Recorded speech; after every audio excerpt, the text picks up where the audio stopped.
नमस्कार दोस्तों।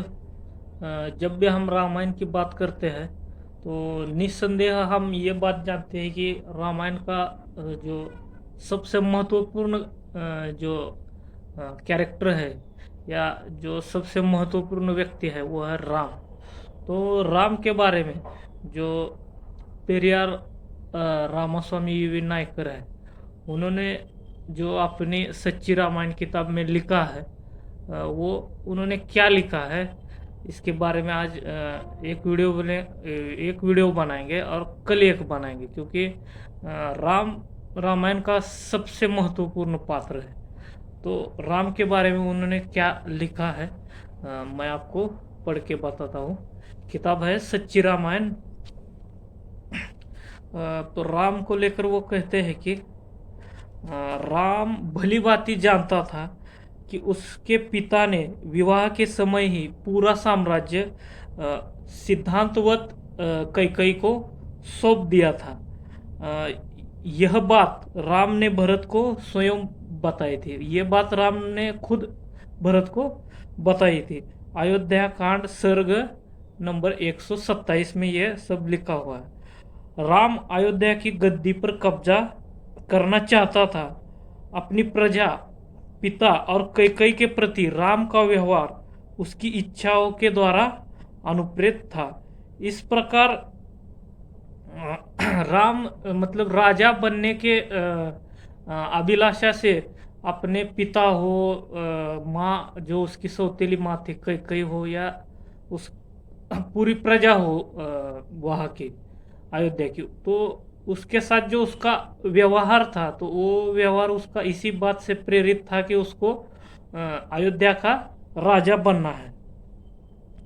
भरत की अनुपस्थिति में राम के पिता ने उसे गद्दी पर बिठाने के लिए जो प्रपंच रचे थे, उन प्रपंचों में राम ने अपने पिता का पूरा पूरा साथ दिया था। तो ये भली बात ही जानता था कि ये राज्य कैकई का है।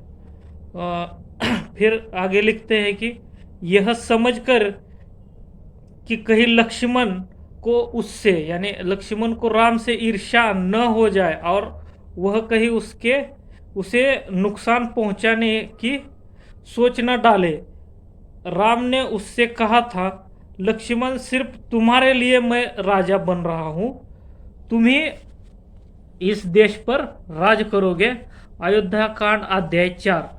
और अंत में लक्ष्मण का राज्य के मामलों में कोई मतलब नहीं था। समारोह के दौरान पूरे समय राम के मन में यह संदेह बना रहा कि यह जो पूरा समारोह हो रहा है, इसमें कोई बाधा न आ जाए और यह पूरा कार्यक्रम धरा के धरा ना रह जाए। राम को उस समय काफी दुख हुआ था जब दशरथ ने राम से कहा कि अयोध्या की गद्दी तुम्हें नहीं मिलेगी, तुम्हें जंगल जाना होगा। अयोध्या कांड सर्ग 19।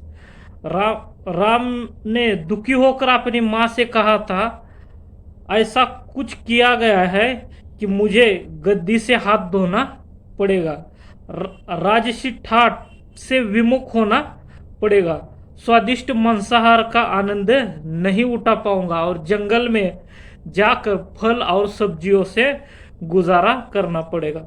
अयोध्या कांड 20वां सर्ग। उसने शोकाकुल होकर अपनी पत्नी और मां से कहा, वह साम्राज्य जो मेरा होने वाला था मेरे हाथ से निकल चुका है और मुझे जंगल जाने के लिए मजबूर कर दिया गया है। ये सब अयोध्या कांड के अलग अलग स्वर्ग नंबर 20, 26 और 94 से उन्होंने दिया है।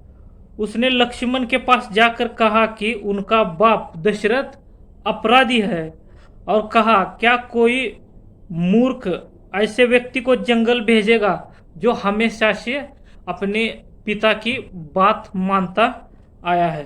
अयोध्या कांड 53वां सर्ग। राम ने बहुत सी स्त्रियों के साथ विवाह किया था। यह बात मिस्टर CR श्रीनिवास अयंगर की द्वितीय अयंगर की 1925 में प्रकाशित वाल्मीकि रामायण के अनुवाद के द्वितीय संस्करण में बताई गई है। राम ने सीता को केवल रानी बनाने के लिए उससे शादी की थी।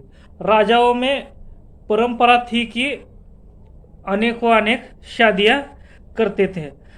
मिस्टर मनमथनाथ दातार के जो रामायण का अनुवाद है उसमें भी उन्होंने लिखा है कि रामायण में कई जगह राम की पत्नियां इस तरीके से उल्लेख आया है। तो यह सब अनुवाद है अयोध्या कांड पृष्ठ 202 अध्याय 8 से लिया गया है।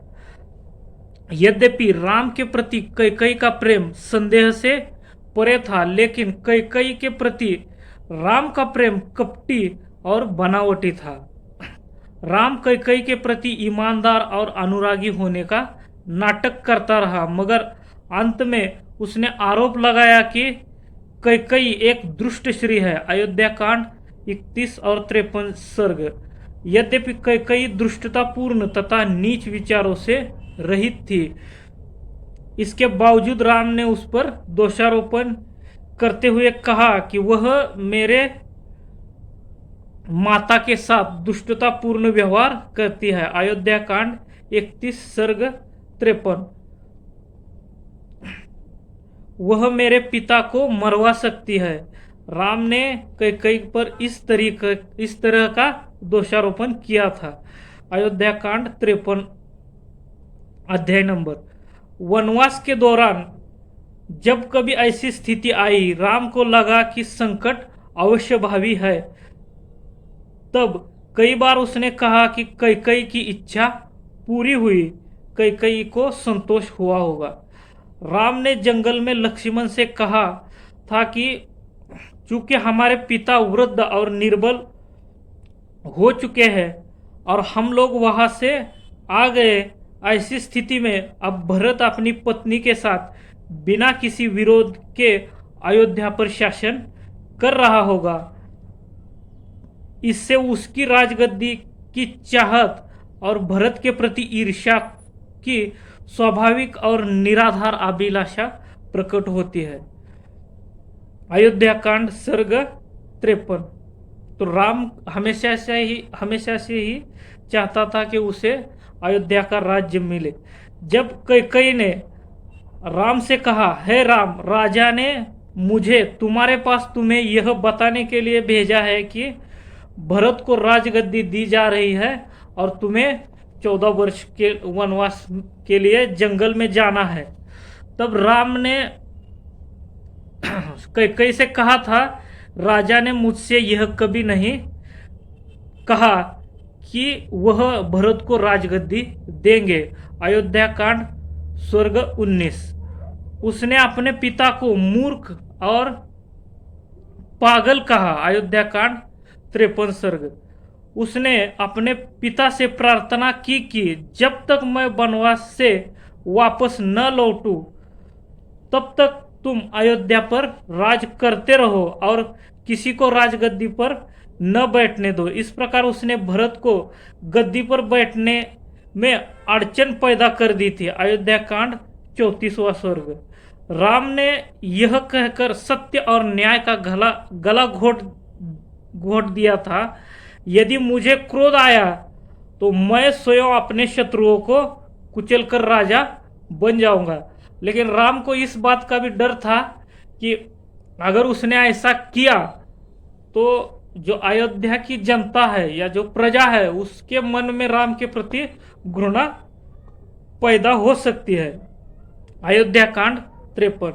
उसने अपनी पत्नी से कहा, तुम भरत के अनुकूल चलना ताकि वह नाराज नहीं हो, इससे हमें आगे चलकर फायदा होगा। अयोध्या कांड 26वां सर्ग। राम के वनवास चले जाने का समाचार सुनकर भरत उसे अयोध्या वापस लाने के लिए वन में गया। भरत को देखकर राम ने उससे प्रश्न किया कि भरत, क्या तुम प्रजा द्वारा खदेड़कर भगाए गए हो? क्या तुम अनिच्छा से हमारे पिता की सहायता करने आए हो? अयोध्या कांड 100 नंबर का सर्ग। राम ने भरत से पुनः कहा, अब तुम्हारी माँ का मनोरथ सिद्ध हो गया होगा।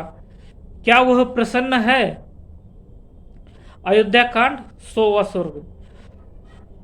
भरत ने राम को विश्वास दिलाया कि वह सिंहासन पर अपना दावा त्याग चुका है। उसके बाद राम ने भरत से यह रहस्य उद्घाटन किया कि दशरथ अयोध्या का राज्य पहले ही उसकी मां कैकेयी को सौंप चुका है। तो राम ये बात जानते थे कि उसके जो पिता है दशरथ, उन्होंने भरत की मां कैकेयी को अपना राज्य पहले ही सौंप दिया था। अगले वीडियो में हम राम के चरित्र के बारे में और आगे जो कुछ लिखा है उस पर बात करेंगे।